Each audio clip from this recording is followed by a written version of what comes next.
হালান্ডকে কাঁদিয়ে বিশ্বকাপের সেমিফাইনালে বেলিংহামের ইংল্যান্ড। মাদ্রিদ তারকার জোড়া গোলে রুদ্ধশ্বাস ম্যাচে নরওয়েকে হারিয়েছে থ্রি লায়ন্সরা। ব্রাজিলকে হারানো ভাইকিংদের রূপকথা থামল কোয়ার্টার ফাইনালেই।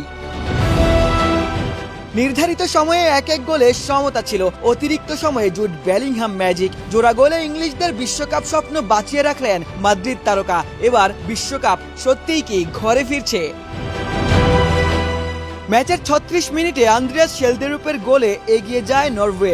ব্রাজিলকে বিদায় করা দলটি আবার তখন ইতিহাস গড়ার স্বপ্ন দেখছিল। তবে প্রথমার্ধের যোগ করার সময় ইংল্যান্ডকে ম্যাচে ফেরান বেলিংহাম। তার অবিশ্বাস্য গোলেই সমতায় থেকেই বিরতিতে যায় দুই দল। দ্বিতীয়ার্ধে আবারও বল জালে পাঠিয়েছিল নরওয়ে। ৫৬ মিনিটে তোরবিয়র্ন হেগেম গোল করে উদযাপনও শুরু করেছিলেন। তবে ভারচেকে হালান্ডের ফাউল ধরা পড়ায় বাতিল হয় সেই গোল। এরপর নির্ধারিত ৯০ মিনিটে আর কোনো গোল হয়নি। ম্যাচ গড়ায় অতিরিক্ত সময়ে। রাজধানীতে নিজস্ব জমিতে আমরা গড়ে তুলছি আপনার সুখের আবাস এডিসন রিয়েল এস্টেট। এক্সট্রা টাইমের শুরুতেই আবারও দৃশ্যপটে জুড বেলিংহাম। নরওয়ে কিপার নিল্যান্ডের ভুলে নিজের দ্বিতীয় গোল করে ইংল্যান্ডকে ২-১ ব্যবধানে এগিয়ে দেন মাদ্রিদ তারকা। শেষ পর্যন্ত সেই গোলই দুই দলের পার্থক্য গড়ে দেয়। নরওয়ের স্বপ্ন ভঙ্গ করে বিশ্বকাপের শেষ চারে ইংল্যান্ড জায়গা করে নেয়।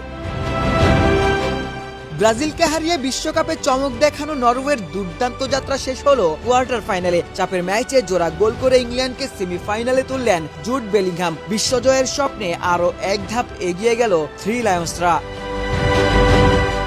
আশিক সারোয়ার, নিউজ 24।